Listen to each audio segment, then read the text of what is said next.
So I'm doing family childcare. Loved it. Then I started doing workshops, training seminars. Actually, it happened very spontaneously. Do you know NACE, right? NACE? The National Association for the Education of Young Children. Okay, so in 1996, I attended the big, huge conference that was in Dallas, and I was so excited. People were like, where are you going? You're like, I'm going to a convention. Which usually involves buying a new outfit. Yes? You know what I'm talking about? We get very excited. Some new blue denim shirt with some variation of I love kids is printed on this outfit. We are very identifiable as early childhood educators. I don't know if you realize that, but we are. I was in the San Diego airport getting ready to go to the Dallas workshop, and I'm going up to people I didn't know, right? I'm like, oh my God, are you going to Dallas? They're like, how did you know? And I'm like, really? You're like 45 years old wearing a denim jumper with Apple applique on it. Just a wild guess. Big old bag with handprints on it. Children are the future. Yeah, that's nice. Okay, so we're flying to Dallas, and everybody's excited, and everybody's more excited really that you got 3-4 days off away from the kids, and somebody's got a blender for the margarita in their bag, because that's really the reason we go to conference, you know what I'm saying? Some of you know, there's a party upstairs last night, you know who you are. Somebody brought their big old blender. If you don't get it, don't worry about it. But anyway, so we get there, and Thursday morning there was a seminar being offered, and I do not remember the title at all. I don't remember what it was called. The description said that the presenter was going to provide 101 new activities for your sensory tabletop. You know what I'm talking about, your water tabletop? 101 new activities, handouts, and recipes are going to be provided. Well, what I didn't realize, because I was still new to the conference thing, is that if somebody is giving activities and handouts, you need to get there like the day before, really, to save a seat. And I didn't know this. So I get there, and everybody's excited. They're running through the Dallas Convention Center, trying to be so grown up and professional, like, yes, excuse me, I'm going to a training seminar. But inside they're like, get out of my way! Get out of my way! That woman has a handout! No! See, and now we're back to the hoarding, because you have a handout thing, too. You know what I'm saying? Like, give me a handout. Where's my handout? Oh my God, where's my handout? Yeah. Be financial planning. I don't care. They have a handout. Let's go. And then you file the handouts away, and you never look at them ever again, which just cracks me up. But anyway, so we get there. I'm in the back of the line now. There's a line of people waiting in the hallway trying to get into this room because it was full. 700 people sitting in this space. I'm in the line in the hall, and I'm like, I gotta get in there. And they weren't really moving in the line, so I tapped the woman on the shoulder in front of me. I'm like, hi, I gotta get in. And she looked at me and she said, well, we gotta get in. I'm like, no, I really gotta get in. And she said, you're really in the back. Which I thought was kind of rude. So I stood there and I'm thinking, well, shoot, you know, she's not gonna help me get in. I gotta, you know, figure something out here. So then I got a good idea. Do you ever get good ideas? I get them sometimes and then act on them without thinking. Who's done that before? I own the shirt that says, I don't have ADD, I got, oh look, there's a chicken. I own that shirt. If you're laughing, you also might have ADD. If you don't get it, don't worry about it, right? Is there chicken for lunch? Yeah, there's chicken for lunch, whatever. So I'm standing there, and here was my idea. You've been to Disney World, Disneyland, Knott's Berry Farm, Magic Mountain, anything like that, where you've paid money to wait in line. You don't even know what you're waiting for. Just a herd of people started lining up. You're following them, you're hot, you're sweaty, you got a $100 Coke in your hand, you're waiting. And while you're waiting in this line, this little kid starts cutting. Like a little beep, beep, beep, beep, my mommy's in the front, beep, beep, and you're watching this child, you're like... And there is no mother in that line. He is cutting to the front and he's going to claim a mother when he gets there. So I'm thinking, you know, I wonder if that might work. And it did. I tapped her on the shoulder again. I was like, hi, I'm really sorry to bother you, because she was kind of crabby, you know. I'm like, I'm really sorry. And, but I forgot to tell you, my friend saved me a seat. There's a whole row of seats in there. One of them is for me. She saved them. I just got to get in. I already got a seat, so excuse me. So excuse me my way through the line in the hallway. Beep, beep, excuse me, yeah. Excuse me, my friend's in there. She saved me a seat, beep, beep. And then I got in, because I didn't know anybody, right? So now I'm walking down the aisle looking for a seat, The lady from the hallway starts chasing me down the aisle, saying, I'm with her, I'm with her.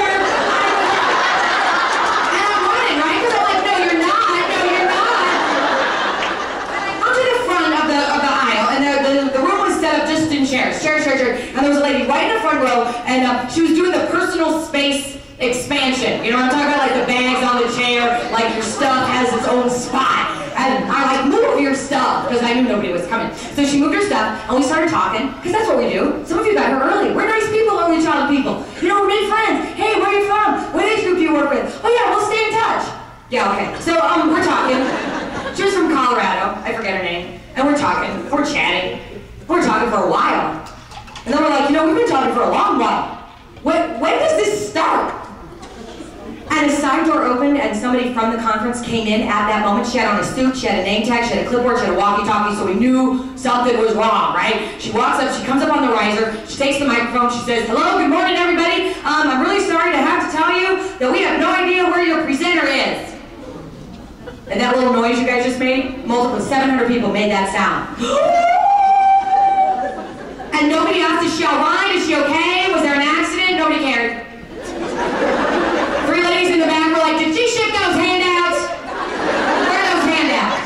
Well, there was no handouts, there was no handouts, there was no presenter, there was no stuff, there was nothing. But the next woman was like, well, let's give her a few more minutes. We gave her a few more minutes, but she didn't show up. And so everybody starts packing up their bags. Because if you're already awake, you might as well go to another session, you know? So everybody's packing up, Colorado lady was packing up. And I looked at her while she was packing up and I said, you know, I think I could do this.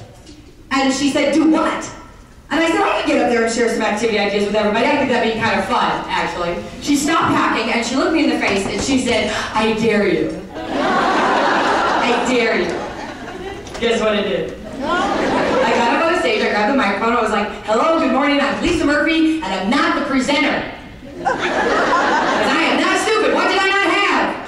Handouts, right? I didn't have any handouts. I told the audience, I said, you know, I was expecting to get lots of activity ideas today. Is that what you guys were expecting? All their heads are nodding. I said, you know what, I'm going to share with you some things I've done. You can holler out some things you've done. You can write them all down. We'll have a sharing session for the next hour. You can leave, but let's just go ahead and get started. And I like started barfing out every single activity idea that I knew. How to make Play-Doh, how to make rainbow stew, how to make flutter.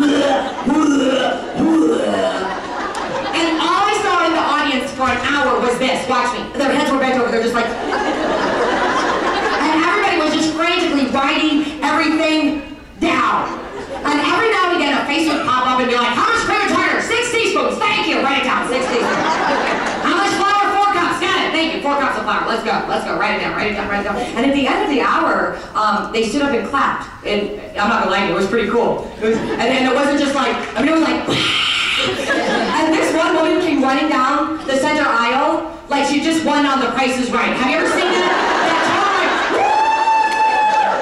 She was laughing and screaming and running and yelling to the stage. I'm honestly, she's running, yelling, this is the best workshop I've ever been to in my life. And I'm on the stage like, are you kidding me?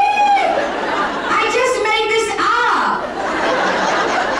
And people are like, we want to come tour your school. I'm like, I don't have a school. Okay, come on, let's go. We'll go right now. They were yelling, you have a book? We want to buy your book. And I'm like, book? I don't even have a handout. How am I supposed to have a book? And in the middle of all this, I decided to give everybody my mailing address. Why? I don't know. I have no idea. I don't remember doing it at all. I don't know why I would have done it either, to be quite honest with you. The only reason I know I gave them my address was because for about 6 months after the event, I continued getting letters from people who had been in the audience, and every single letter that I received from them was addressed to the Ooey Gooey Lady. Which, for those of you who are curious, is how we got the name. You don't really decide on your own that you want to be an Ooey Gooey Lady. You following me? You don't sit down at Starbucks and be like, I think next year, I want to be an Ooey Gooey Lady. Let's make that happen, people. It was a gift. It was a gift from the audience in Dallas, Texas in 1996. And I will be honest with you, I had to go to Dallas, Texas to internalize something we all know, which is the more that we start to give, the more we start to receive. I had no intention of being an author. I had no intention of being a workshop presenter. This was not, what we're doing right now, this was not on my radar. But I will tell you sincerely, when you see 700 grown women crying over a Play-Doh recipe, there might be a business opportunity in that. And I took it. And that was in 96. In 97, we started the company. We started out really small, doing a couple gigs every now and again on the weekends during the month. Now we do, last year I did 185 training seminars through the United States and through Canada. We're on the road 300 days a year. You got me right now. I'm in the middle of a 20-day road trip. On the road for 20 solid days, going all over, crisscrossing the country, talking to big groups, little groups, tiny groups, parent groups, it doesn't matter. I will talk to anybody who will listen. What is the overarching message? Are we committed to creating child-centered environments? Environments that are relevant and meaningful to the children who are growing up in them.